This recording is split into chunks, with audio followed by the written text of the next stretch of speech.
morning and welcome to St. Christopher's Church, a church on a mission to lift up all as Christ calls.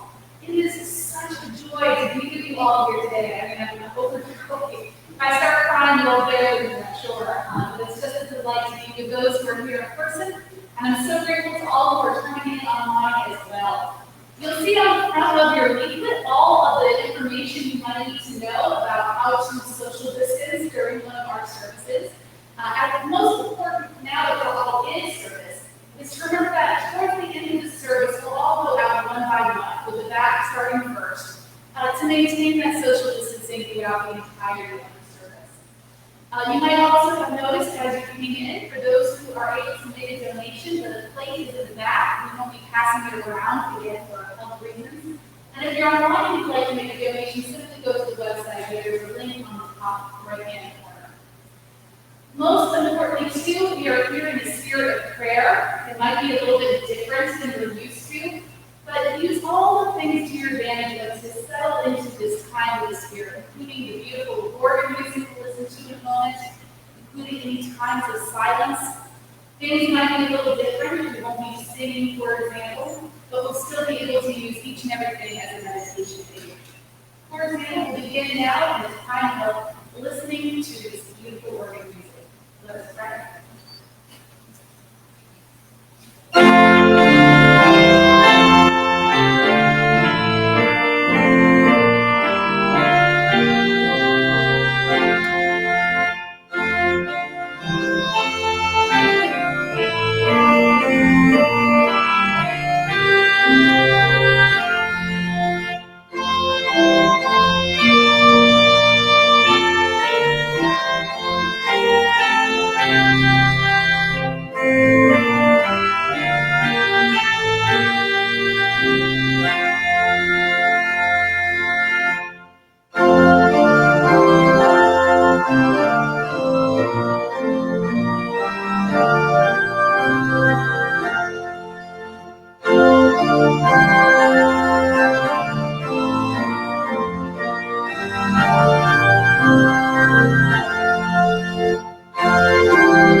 Grace to you and peace from God our Father and the Lord Jesus Christ.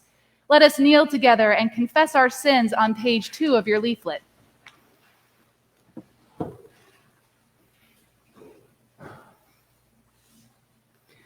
Most merciful God, we confess that we have sinned against you in thought, word, and deed, by what we have done and by what we have left undone. We have not loved you with our whole heart. We have not loved our neighbors as ourselves. We are truly sorry, and we humbly repent. For the sake of your Son, Jesus Christ, have mercy on us and forgive us, that we may delight in your will and walk in your ways, to the glory of your name. Amen.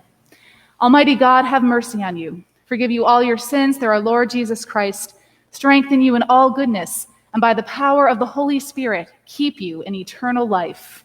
Amen. Please stand. O Lord, open our lips, and our mouth shall proclaim your praise. Glory to the Father, and to the Son, and to the Holy Spirit, as it was in the beginning, is now, and will it forever. Amen. Alleluia. Worship the Lord in the beauty of holiness. Come, let us adore him. Let us say together the Venite found on page 3. Come, let us sing to the Lord. Let us shout for joy to the rock of our salvation. Let us come before his presence with thanksgiving and raise a loud shout to him with psalms. For the Lord is a great God and a great King above all gods. In his hands are the caverns of the earth, and the heights of the hills are his also. The sea is his, for he made it, and his hands have molded the dry land. Come, let us bow down and bend the knee and kneel before the Lord our Maker. For he is our God, and we are the people of his pasture and the sheep of his hand. Oh, that today you would hearken to his voice. Taking out the insert in your leaflet, let us say together portions of Psalm 139. Lord, you have searched me out and know me. You know my sitting down and my rising up. You discern my thoughts from afar. You trace my journeys and my resting places, and are acquainted with all my ways. Indeed, there is not a word on my lips, but you, O Lord, know it all together. You press upon me behind and before, and lay your hand upon me. Such knowledge is too wonderful for me. It is so high that I cannot attain to it. Where can I go then from your spirit? Where can I flee from your presence? If I climb up to heaven, you are there. If I make the grave my bed, you are there also. If I take the wings of the morning and dwell in the uttermost parts of the sea, even there your hand will lead me, and your right hand hold me fast. If I say, surely the darkness will cover me, and the light around me turn to night. Darkness is not dark to you. The night is as bright as the day. Darkness and light to you are both alike.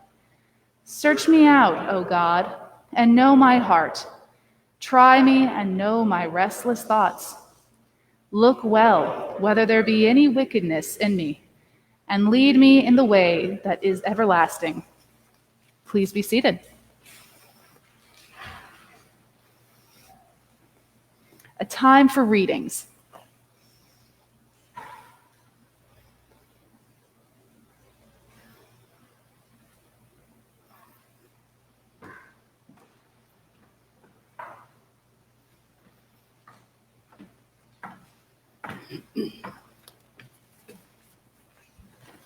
The first reading is from the book of Genesis.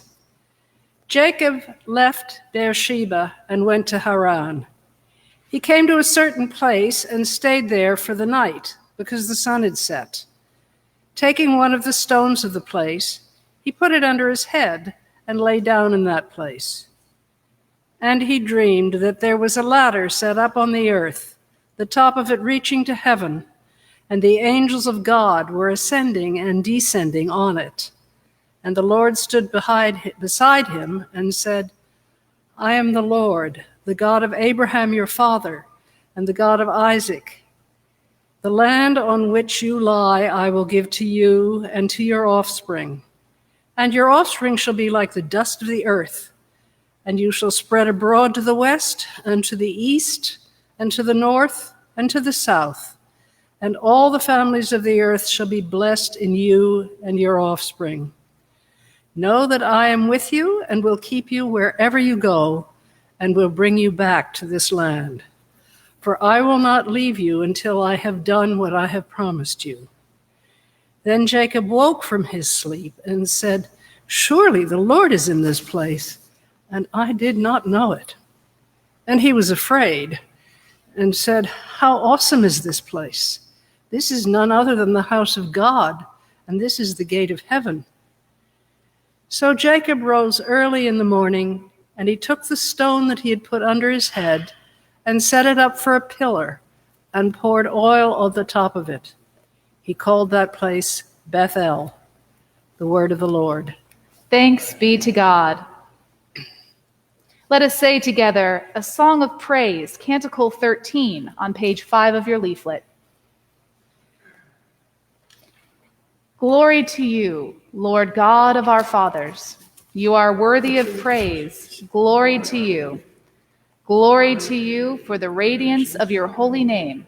We will praise you and highly exalt you forever.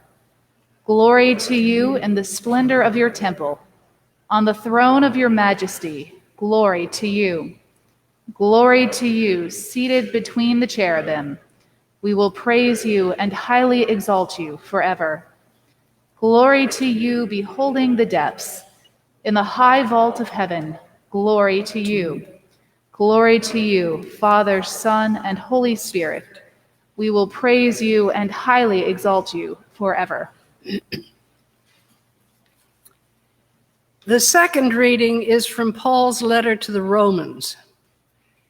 So then, brothers and sisters, we are debtors, not to the flesh, to live according to the flesh.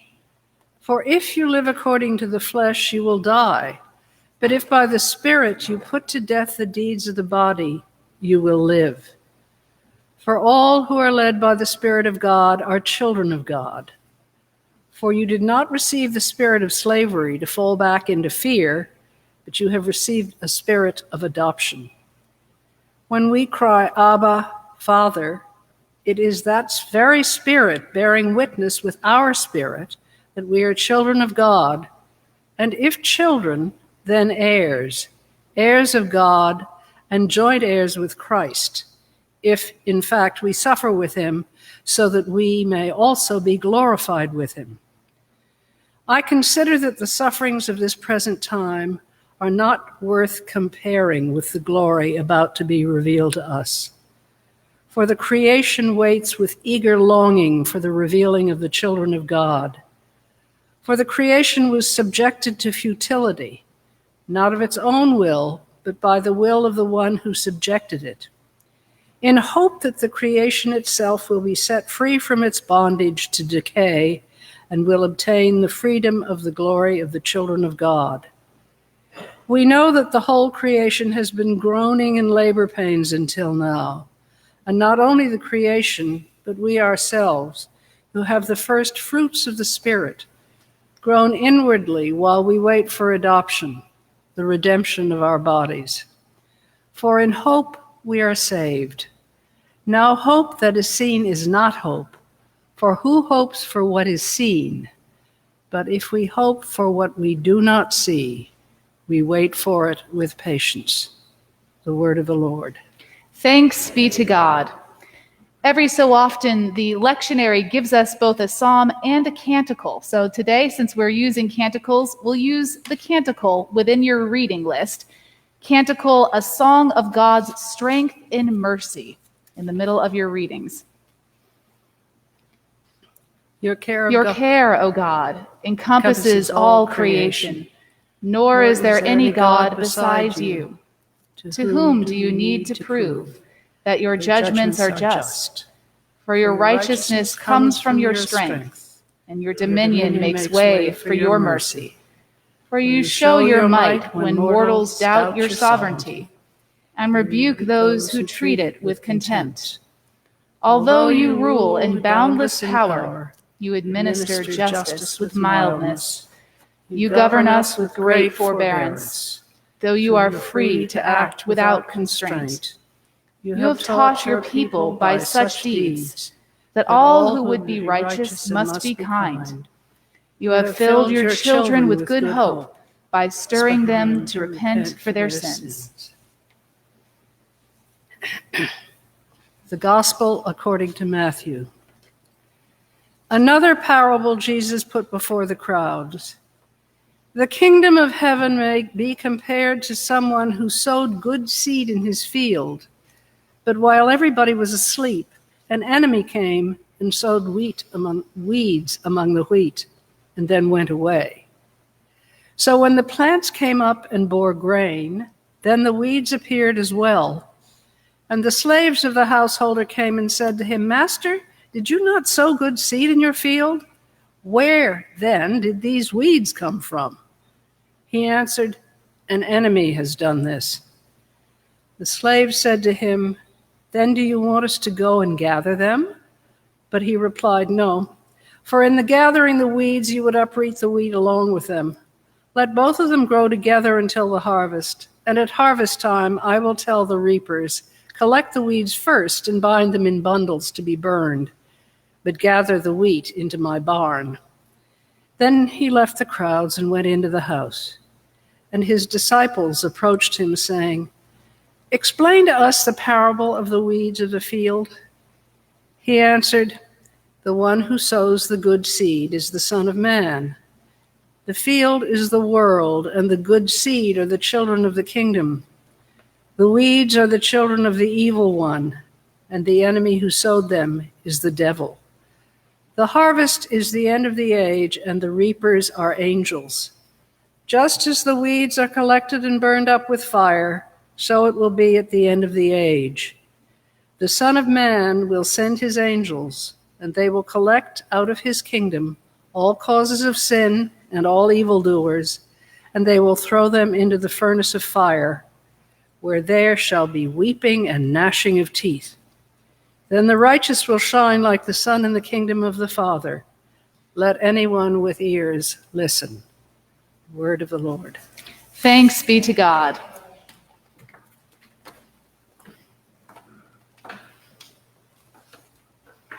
In the name of one God, Father, Son, and Holy Spirit. Amen. We know that the whole creation has been groaning in labor pains until now, and not only creation, but we ourselves, who have the first fruits of the Spirit, groan inwardly while we wait for adoption, the redemption of our bodies. Paul lays out quite an image in today's reading. In fact, he gives us a model of praying in two different ways. And he brings into his metaphor a very strong image of labor pains. Now, I can tell you that when I was in labor with Delia, we had a lot of worries and a lot of concerns. It was a large snowstorm. We were out of state, so we didn't have any family around us. And the labor pains were so strong and so fast that people didn't just hear my groans inwardly, I assure you. They heard them outwardly as well. There was lots of hard, painful things that happened, as with any birth, but the hope of new life, as yet unseen, was actually realized when I got to meet Delia for the first time, my daughter. I can remember very vividly the nurse, while I was going through labor, telling me that there were just 4 things I needed to remember, which at that point seemed like too many, but I can remember them even to this day, so she did a good job. Those 4 things were to remember my Lamaze breathing, to visualize the new birth that was happening, to ask for help, and to just take it one push at a time. So those 4 things were remember my breathing, visualize the end with Delia, to ask for help, and to take it just one push at a time. Now, Paul never gave birth, but he seems to know quite a bit about the paternal imagery that we can have when we are trying to pray with God. He starts out by reminding us of the paternal side of the particular metaphor when he says that we cry out, "Abba, Father." He says we do this in particular when we are scared.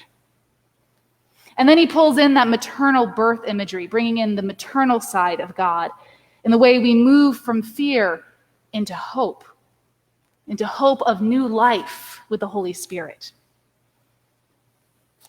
Paul uses these metaphors for the Holy Spirit's actions because they are so primal, because we understand them perhaps even in our core.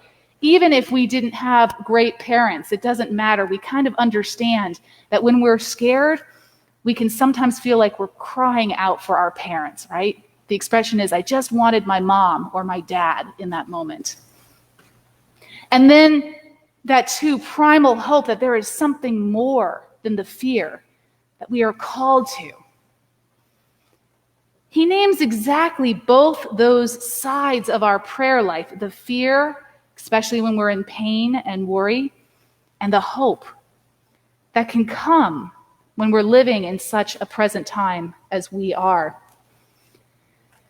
Now, Paul was no stranger to suffering and hardships. This was a man who wrote even some of his best letters from prison, of which he was in and out of quite a bit in his ministry. He suffered even times of being with family and friends for his faith, and would eventually lay down his life, even for his faith. And yet he still was able to write, "I consider that the sufferings of this present time are not worth comparing with the glory about to be revealed to us." Think about that. For those of us who are living in this present time, we know what he's talking about, don't we? Pain, fear, worry, death, yes, all those things. But are any of them more than God's glory? Never, Paul is saying, never. So how do we do this? We who are groaning in labor pains and weight, how do we not turn to fear but stay present in hope?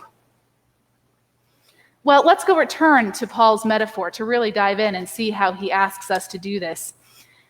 Obviously, using binary gendered language for God isn't really even big enough to describe the experience of God, but it's helpful for us who try to understand the greatness of God. So again, even if you didn't have perfect parents, let's work with Paul's metaphor here. The two types of prayers he's laying out are Abba prayers, father prayers, and Amma prayers, mother prayers. Now we know the Abba Father style pretty well. It's the type that we practice in church. It's the kind you can find really nicely in a Book of Common Prayer, let's say. It's obviously the Our Father types of prayers, right? Our Father. And even listen to that type of prayer. Our Father who art in heaven, and we go on. And it's a perfect sort of prayer when we know exactly what we need help with, right? Give us this day our daily bread, right? Forgive us our trespasses. It lays out an actual plan of action that we need help with. It's a great style of prayer when we know what we need. It's also great when we need a certain type of advice, right? We often think of the Father knows best type of metaphor. Whether or not that's true, there's still something to it there, right? When we come to God as that Abba prayer, he can give us the advice we need to make it through a hard time. But what about the other type of prayer? The Amma, the mother type of prayer. What's Paul getting at with that style? Well, a hint might be in the very next verse that isn't included in the lectionary, but it comes right afterwards, where Paul says, "Likewise, the Spirit helps us in our weakness. For we do not know how we ought to pray, but the Spirit itself intercedes for us with groans too deep for words." Isn't that beautiful? The Spirit intercedes for us with groans too deep for words. This is that style of mom that you can come to when you have no idea how to make a situation better. You don't even know what you need, right? It's that idea that your mom might say, "Come and sit down next to me. I see you're distraught. Let me make you your favorite cup of tea. Or let me give you this, the thing that you need before you even know, before you even have words." Paul is giving us two options for how we can get through these times. And the Amma prayers are the ones, much like me getting through labor, that we can do even when we don't have words. We can always breathe. We can always visualize hope. We can always ask for help.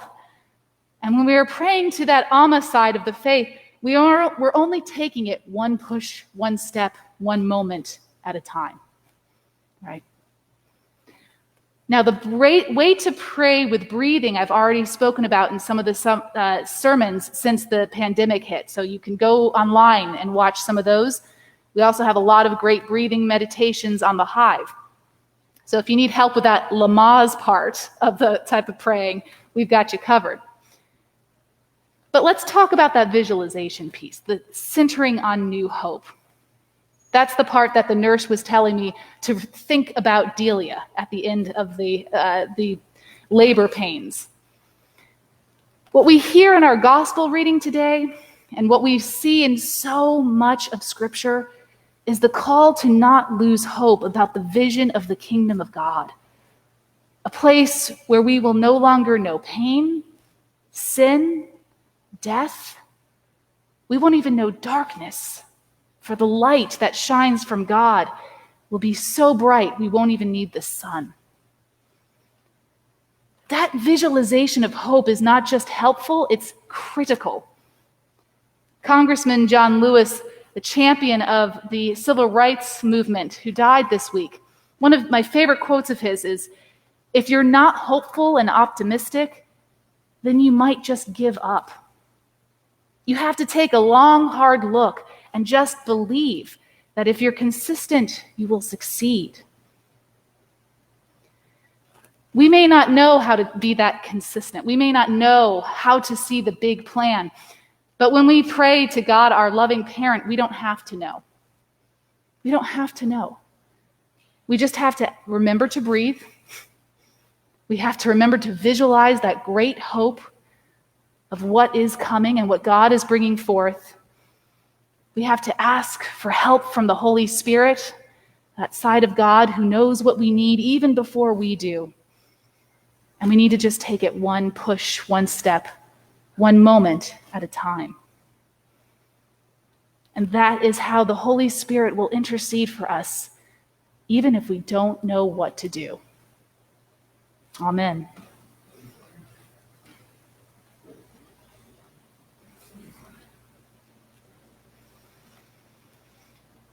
Please stand and turn to page 8 in your leaflet as we say together the Apostles' Creed. I believe in God, the Father Almighty, creator of heaven and earth. I believe in Jesus Christ, his only Son, our Lord. He was conceived by the power of the Holy Spirit and born of the Virgin Mary. He suffered under Pontius Pilate, was crucified, died, and was buried. He descended to the dead. On the third day he rose again. He ascended into heaven and is seated at the right hand of the Father. He will come again to judge the living and the dead. I believe in the Holy Spirit, the Holy Catholic Church, the communion of saints, the forgiveness of sins, the resurrection of the body, and the life everlasting. Amen. Please kneel.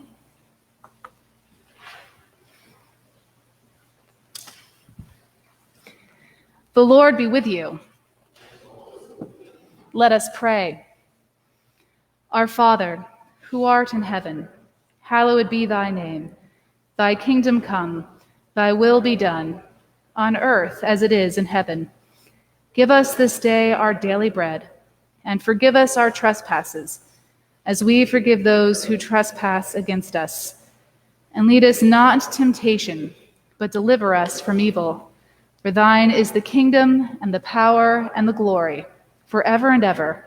Amen.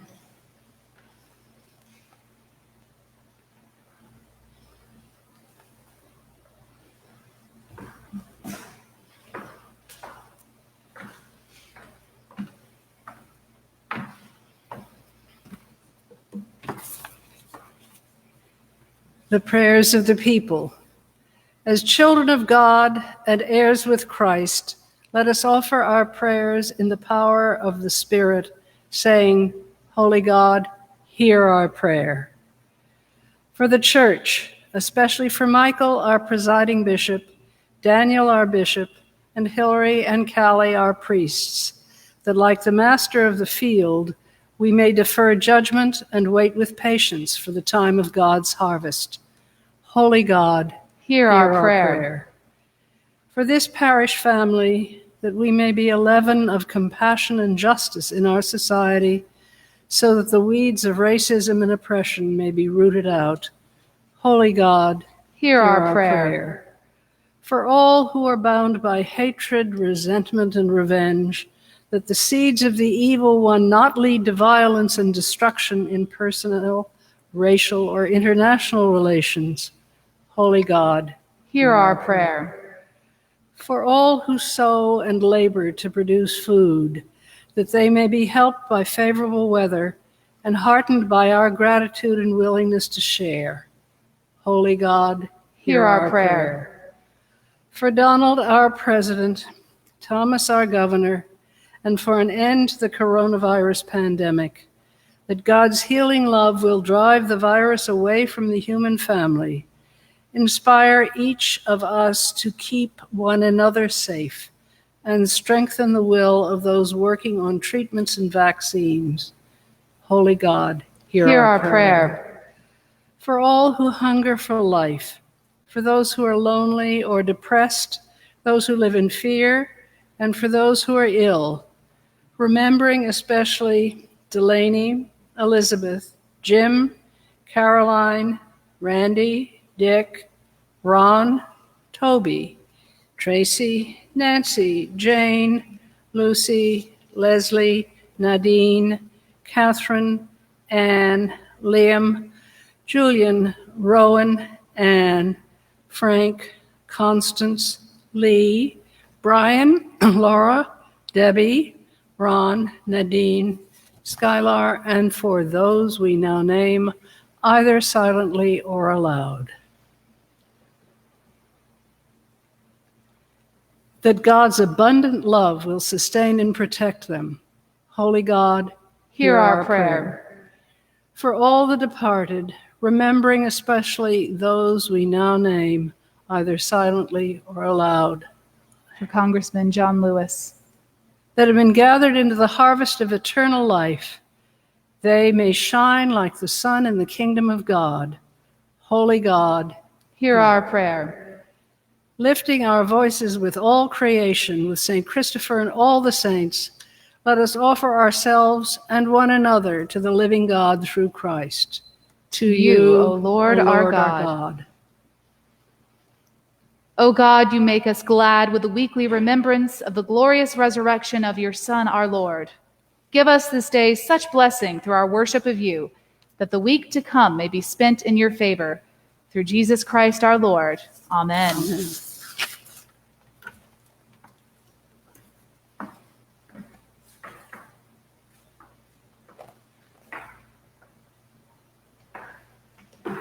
O God, the author of peace and lover of concord, to know you is eternal life, and to serve you is perfect freedom. Defend us, your humble servants, in all assaults of our enemies, that we, surely trusting in your defense, may not fear the power of any adversaries, through the might of Jesus Christ our Lord. Amen. Lord Jesus Christ, you stretched out your arms of love on the hard wood of the cross, that everyone might come within the reach of your saving embrace. So clothe us in your spirit, that we, reaching forth our hands in love, may bring those who do not know you to the knowledge and love of you, for the honor of your name. Amen. Please be seated as we enjoy a solo.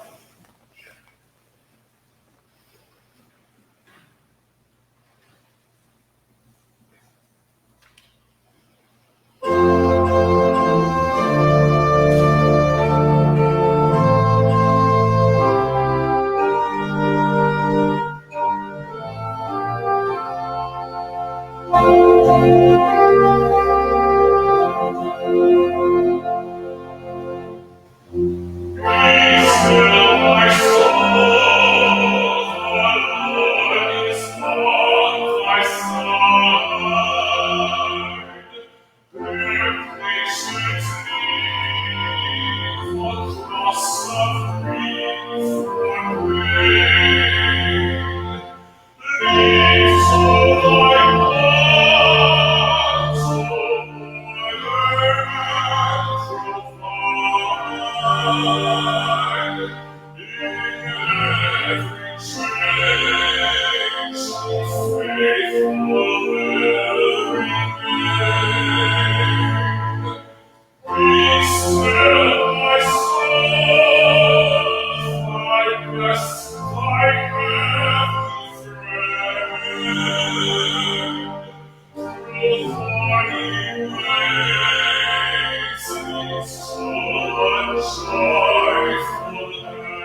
Let us join in a moment of silence.